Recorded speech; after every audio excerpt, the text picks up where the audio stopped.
সবার সামনে একটি মেয়ে হঠাৎ তার প্যান্ট খুলে ফেললো। তার এক বন্ধু তা দেখে হাসে। সে ঘুরে দাঁড়িয়ে পেছনের পাহাড়ের খাদের কিনারা থেকে লাফিয়ে পড়লো। তারা দ্রুত দৌড়ে গেল উদ্ধারের জন্য। তখনই দেখা গেল নিচে একটি জলাশয় রয়েছে। মেয়েটি চোখ খুলে পানির উপরে ভেসে উঠলো। তার দিকে তাকিয়ে তার বন্ধু জনে কাঁপছিল। সে জামা খুলে পানিতে নামার প্রস্তুতি নিচ্ছিল। ঠিক তখনই সে কিছু একটা লক্ষ্য করলো। দূরে জলাশয়ের জলে দেখা গেল এক বিশাল প্রাণী মেয়েটির দিকে এগিয়ে আসছে। সে মেয়েটিকে সতর্ক করলো। মেয়েটি যখন পিছনে তাকালো তখন সেই অজানা প্রাণী হঠাৎই আক্রমণ করলো। সবাই ভাবলো মেয়েটি বেঁচে নেই। হঠাৎ সেই প্রাণী আবার ভেসে উঠলো, মুখে করে মেয়েটিকে ধরে। এক মুহূর্তে জলাশয়ের জল নিস্তব্ধ হয়ে গেল। কিন্তু প্রাণীটির গতি এতটাই বেশি ছিল যে মেয়েটি কিছুতেই নিজেকে ছাড়াতে পারছিল না।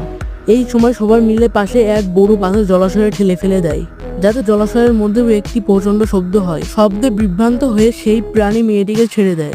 এই সুযোগে ছেলেটি নিজের প্রাণ বাজি রেখে লাফিয়ে পড়ে মেয়েটিকে বাঁচায়।